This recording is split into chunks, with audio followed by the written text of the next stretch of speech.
ಜಾಮೀನಿನ ಮೇಲೆ ಹೊರಬಂದಿದ್ದ ದರ್ಶನ್ ಆಸ್ಪತ್ರೆ ಸೇರಿದ್ದು. ಹೇಗಾಗಿದ್ದಾರೆ ಅನ್ನೋದರ ಸಣ್ಣದೊಂದು ಸುಳಿವು ಸಿಕ್ಕಿರಲಿಲ್ಲ. 47 ದಿನಗಳ ಬಳಿಕ ಹೊರಬಂದ ದರ್ಶನ್ ಬೇಲ್ ಪ್ರಕ್ರಿಯೆ ಮುಗಿಸಿದ್ದಾರೆ.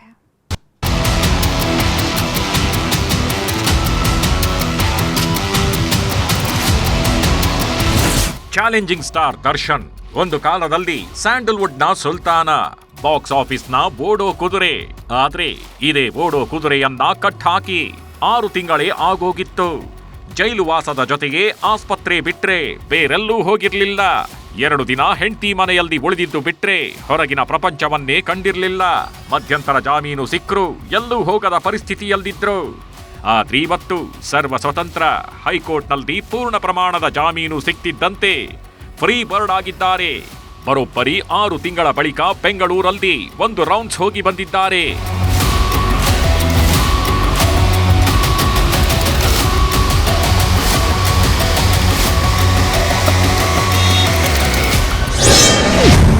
ನಲವತ್ತೇಳು ದಿನಗಳ ಬಳಿಕ ಹೊರಬಂದ್ರು ದರ್ಶನ್.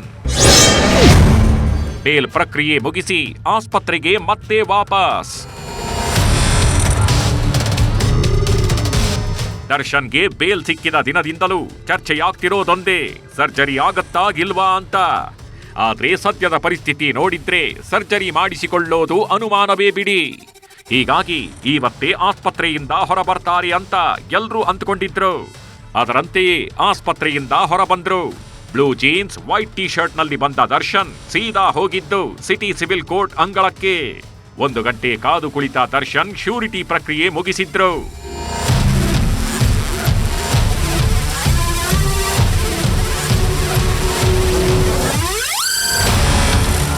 ದರ್ಶನ್ಗೆ ಶುಕ್ರವಾರವೇ ಜಾಮೀನು ಸಿಕ್ಕಿತ್ತು. ಆದ್ರೆ ಶನಿವಾರ ಮತ್ತು ಭಾನುವಾರ ಕೋರ್ಟ್ಗೆ ರಜೆಗಿದ್ದಿದ್ರಿಂದ ಇವತ್ತು ಕೋರ್ಟ್ನ ಎಲ್ಲಾ ಪ್ರಕ್ರಿಯೆ ಮುಗಿಸಿದ್ದಾರೆ. ರೇಣುಕಾಸ್ವಾಮಿ ಕೊಲೆ ಕೇಸ್ನ ಆರೋಪಿ ದರ್ಶನ್ಗೆ ಹೈಕೋರ್ಟ್ ಷರತ್ತುಬದ್ಧ ಜಾಮೀನು ನೀಡಿದೆ. ಹೀಗಾಗಿ ಇಬ್ಬರ ಶ್ಯೂರಿಟಿ ಜೊತೆಗೆ 1 ಲಕ್ಷ ಬಾಂಡ್ ಶ್ಯೂರಿಟಿ ನೀಡಬೇಕಿತ್ತು. ದರ್ಶನ್ ಸಹೋದರ ದಿನಕರ್ ಹಾಗೂ ನಟ ಧನ್ವೀರ್ ಇಬ್ಬರೂ ಕೂಡ ಶ್ಯೂರಿಟಿ ನೀಡಿದ್ದಾರೆ. ದರ್ಶನ್ ಶ್ಯೂರಿಟಿ ಬಾಂಡ್ಗೆ ಸಹಿ ಹಾಕಬೇಕಿದ್ದ ಕಾರಣ ಕೋರ್ಟ್ಗೆ ಬಂದು ಶ್ಯೂರಿಟಿ ಬಾಂಡ್ಗೆ ಸಹಿ ಹಾಕಿದ್ದಾರೆ. ಈ ಎಲ್ಲಾ ಪ್ರಕ್ರಿಯೆ ಮುಗಿಯುತ್ತಿದ್ದಂತೆ ಮತ್ತೆ ಆಸ್ಪತ್ರೆಗೆ ಶಿಫ್ಟ್ ಆದ್ರು. ಮೊನ್ನೆ ಉಚ್ಚ ನ್ಯಾಯಾಲಯ ಅವ್ರಿಗೆ ಬೇಲ್ ಕೊಡುವಂತ ಸಂದರ್ಭದಲ್ಲಿ 2 ಶ್ಯೂರಿಟಿಗಳನ್ನ ಕೊಡಿ ಅಂತ ಹೇಳ್ಬಿಟ್ಟು ಆದೇಶ ಮಾಡಿತ್ತು.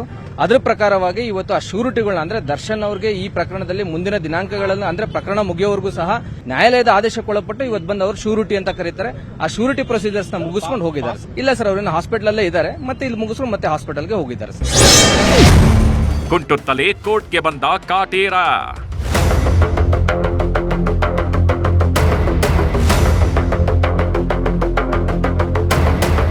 ಬಳ್ಳಾರಿ ಜೈಲಿನಲ್ಲಿದ್ದಾಗ ಒಂದೊಂದು ಹೆಜ್ಜೆ ಇಡೋದಕ್ಕೂ ಜೀವ ಹಿಂಟಿದ್ದ ದರ್ಶನ್ ಈಗಲೂ ಕುಂಟುತ್ತಲೇ ಬಂದ್ರು. ದರ್ಶನ್ಗಿಂತ ಮೊದಲು ಪವಿತ್ರ ಗೌಡರ ಶ್ಯೂರಿಟಿ ಪ್ರಕ್ರಿಯೆ ನಡೆಯುತ್ತಿದ್ದರಿಂದ ಕೋರ್ಟ್ ಆವರಣದಲ್ಲೇ ಕಾಯಬೇಕಿತ್ತು. ಏನಿಲ್ಲ ಅಂದ್ರು 1 ಗಂಟೆಗೂ ಹೆಚ್ಚು ಕಾಲ ಕೋರ್ಟ್ ಹಾಲ್ನಲ್ಲೇ ಕಾದ್ರು. ನಿಂತು ಸಾಕಾಗಿ ಕಾಲು ನೋವು ಬಂದಿದ್ರಿಂದ ಕೋರ್ಟ್ ಹಾಲ್ನಲ್ಲೇ ಇದ್ದ ಬೆಂಚ್ನಲ್ಲಿ ಕೂತು ರೆಸ್ಟ್ ಮಾಡಿದ್ರು. ಮಾನ್ಯ ಉಚ್ಚ ನ್ಯಾಯಾಲಯ ಅವರು ಷರತ್ತು ವಿಧಿಸಿರೋದು ಇಲ್ಲಿ ಸೆಷನ್ಸ್ ಕೋರ್ಟ್ ಅಂದ್ರೆ ಕೆಳಹಂತದ ನ್ಯಾಯಾಲಯದ ಜುರಿಶಿಕ್ಷನ್ ಬಿಟ್ಟು ಹೋಗಬಾರ್ದು ಅಂತ. ಕೆಳಹಂತದ ನ್ಯಾಯಾಲಯದ ಜುರಿಶಿಕ್ಷನ್ ಅಂತಂದ್ರೆ ಬೆಂಗಳೂರು ಸಿಟಿ ಬರುತ್ತೆ. ಆದ್ರಿಂದ ಬೆಂಗಳೂರು ಸಿಟಿ ಬಿಟ್ಟು ಹೋಗಂಗಿಲ್ಲ ಅನ್ನೋದು ಷರತ್ತದು. ಸೆಷನ್ಸ್ ಕೋರ್ಟ್ನ ಅನುಮತಿ ಇಲ್ಲದೇನೆ ನೀವು ಬೆಂಗಳೂರು ಹೊರಗಡೆ ಹೋಗಬಾರ್ದು ಅಂತ ಸಕಾರಣಗಳನ್ನ ತೋರಿಸಿ ಅಂದ್ರೆ ರೀಸನ್ಸ್ ನ ತೋರಿಸಿ ಮಾನ್ಯ ನ್ಯಾಯಾಲಯಕ್ಕೆ ಒಂದು ಅರ್ಜಿ ಸಲ್ಲಿಸಿ ನ್ಯಾಯಾಲಯದ ಅನುಮತಿ ಪಡ್ಕೊಂಡು ಅವ್ರು ಎಲ್ಲಿಗೆ ಬೇಕಾದ್ರೂ ಹೋಗ್ಬೋದು. ಅದು ಗೊತ್ತಿಲ್ಲ ಸರ್, ಡಾಕ್ಟರ್ಸ್ ಕಾಲ್ ತಗೊಂತಾರೆ. ಅವ್ರು ಇನ್ನೂ ಇನ್ಪೇಷಂಟ್ ಆಗಿರೋದ್ರೆ ಡಾಕ್ಟರ್ ಅವ್ರನ್ನ ಯಾವಾಗ ಡಿಸ್ಚಾರ್ಜ್ ಮಾಡಬೇಕು ಅನ್ನೋದು ಅವ್ರ ಕಾಲ್ ತಗೊಂತಾರೆ. ದರ್ಶನ್ ಬೆಂಗಳೂರು ಬಿಟ್ಟು ಹೋಗುವಂತಿಲ್ಲ ಅಂತ ಕೋರ್ಟ್ ಆದೇಶ ನೀಡಿದೆ. ಆದ್ರೆ ಜಾಮೀನು ಷರತ್ತಿನಲ್ಲಿ ಪಾಸ್ಪೋರ್ಟ್ ಬಗ್ಗೆ ಯಾವುದೇ ಉಲ್ಲೇಖವಿಲ್ಲ. ಹೀಗಾಗಿ ದರ್ಶನ್ ಪಾಸ್ಪೋರ್ಟ್ ನೀಡುವಂತೆ ಮನವಿ ಮಾಡಿದ್ರು.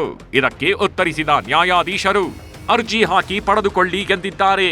ಒಟ್ನಲ್ಲಿ ಎಲ್ಲಾ ಕೋರ್ಟ್ ಪ್ರಕ್ರಿಯೆ ಮುಗಿಸಿ ಆಸ್ಪತ್ರೆ ಸೇರಿಕೊಂಡಿರೋ ದರ್ಶನ್ ಇನ್ನು ಕೆಲವು ದಿನಗಳ ಕಾಲ ಆಸ್ಪತ್ರೆಯಲ್ಲೇ ಇರೋ ಸಾಧ್ಯತೆ ಇದೆ.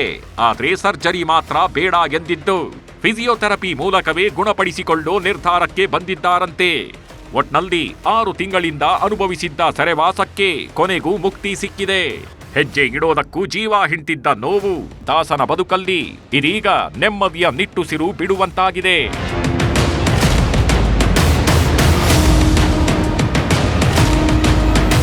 Manjunath N, crime bureau, news 18 Bengaluru.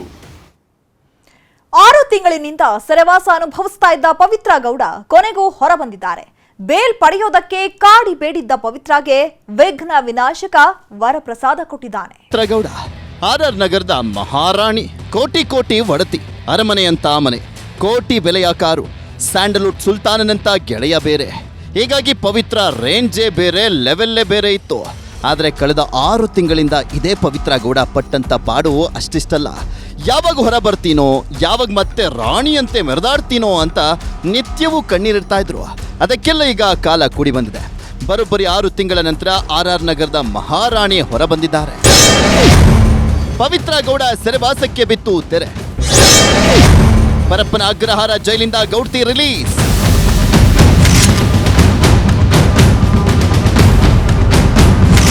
ಇಂತಹದ್ದೊಂದು ದಿನಕ್ಕೆ ಪವಿತ್ರ ಪಟ್ಟ ಪಾಡು ಅಷ್ಟಿಷ್ಟಲ್ಲ. ಬೇಡಿಕೊಳ್ಳದ ದೇವರಿಲ್ಲ, ಹೊರದ ಹರಕೆಗಳಿಲ್ಲ. ಯಾವಾಗ ನನ್ನವರನ್ನ ನೋಡ್ತೀನೋ, ಮಗಳ ಜೊತೆ ಯಾವಾಗ ಕಾಲ ಕಳಿತೀನೋ ಅಂತ ನಿತ್ಯ ಕಣ್ಣೀರನ್ನ ಸುರಿಸ್ತಾ ಇದ್ರು. ಶುಕ್ರವಾರ ಜಾಮೀನು ಸಿಕ್ಕರೂ ಕೂಡ ನೆಮ್ಮದಿ ಇರಲಿಲ್ಲ. ಇನ್ನು 3 ದಿನ ಕಾಯ್ಬೇಕಲ್ಲ ಅಂತ ಗೋಳಾಡ್ತಾ ಇದ್ರು. ಆದ್ರೆ ಈ ಎಲ್ಲ ಕಾಯುವಿಕೆಗೆ ಕೊನೆ ಮುಕ್ತಿ ಸಿಕ್ಕಿದೆ. ಫೈನಲಿ ಪವಿತ್ರ ಗೌಡ ಹೊರ ಬಂದಿದ್ದಾರೆ. ಆದ್ರೆ ಸ್ವಾಮಿ ಕೊಲೆ ಪ್ರಕರಣದ ಆರೋಪಿ ಅನ್ನುವಂತ ಹಣೆಪಟ್ಟಿ ಮಾತ್ರ ಹಾಗೇನೆ ನೇತಾಡ್ತಾ ಇದೆ. ಆಲ್ರೆಡಿ ನಾವು ಆರ್ಡರ್ ಶೀಟ್ ಕೊಡಬೇಕಾಗಿತ್ತು, ಅದನ್ನು ಕೊಟ್ಟಿದ್ದೀವಿ. ಎಷ್ಟು ಗಂಟೆ ಕೊಟ್ಟಿದ್ದು ನಾವು? ಅದು ಒಂದು 5:30ಗೆ ಬಂತು. ಕೋರ್ಟಿಂದ ಬಂದಿರೋದಲ್ವಾ? ಮೇಲ್ ಮೂಲಕ ಬಂದಿದ್ದೀವಿ. ಮೇಲ್ ಮೂಲಕ ಬಂದಿದೆ ಸರ್.